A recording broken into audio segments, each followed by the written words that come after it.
It is my pleasure to welcome His Excellency Mr. Edi Rama, Prime Minister of Albania. Your Excellency, you have the floor. Well, I decided to leave aside my well-prepared speech because in the meantime, since yesterday, I was watching the silent TV screens in the Leaders' Lounge, where the organizers have thoughtfully added green plants above the comfortable couches. People there eat,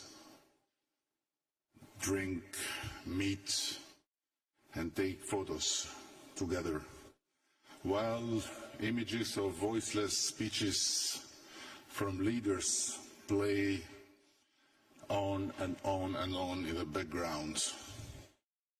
To me, this seems exactly like what happens in the real world every day.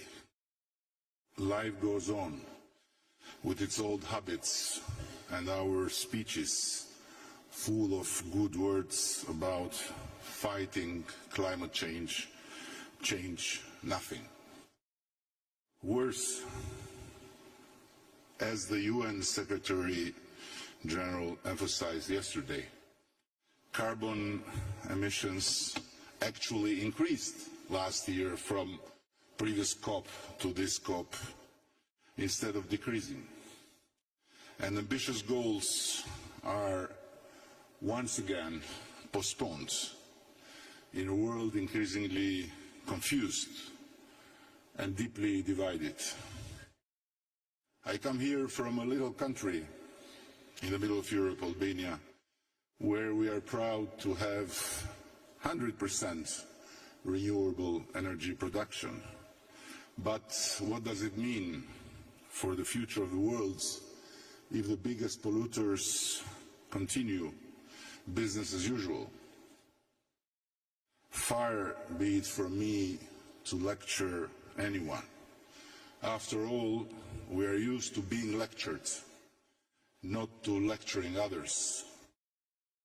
But my point is, what on earth are we doing in this gathering over and over and over if there is no common political will on the horizon to go beyond words and unite for meaningful action? And adding insult to the injury, some major and minor players even boycotted this annual global event. What does this mean? For a long time, we Albanians lived under the curse of a brutal history that left us in complete isolation. No individual rights, no freedom of movement, no hope for the future. Recently, we have been blessed with the company of the European Union, and for the first time in our history, freedom, individual rights, hopes and dreams have become part of our lives.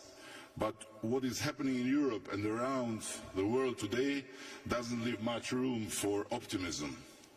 Though optimism is the only way of survival we Albanians know.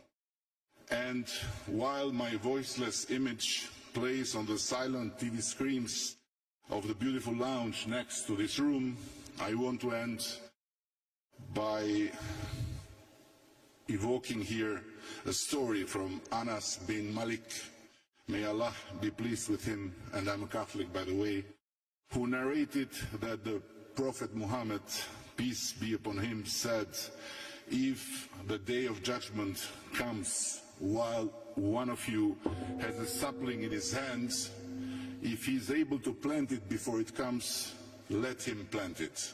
Thank you very much. Thank you, Your Excellency.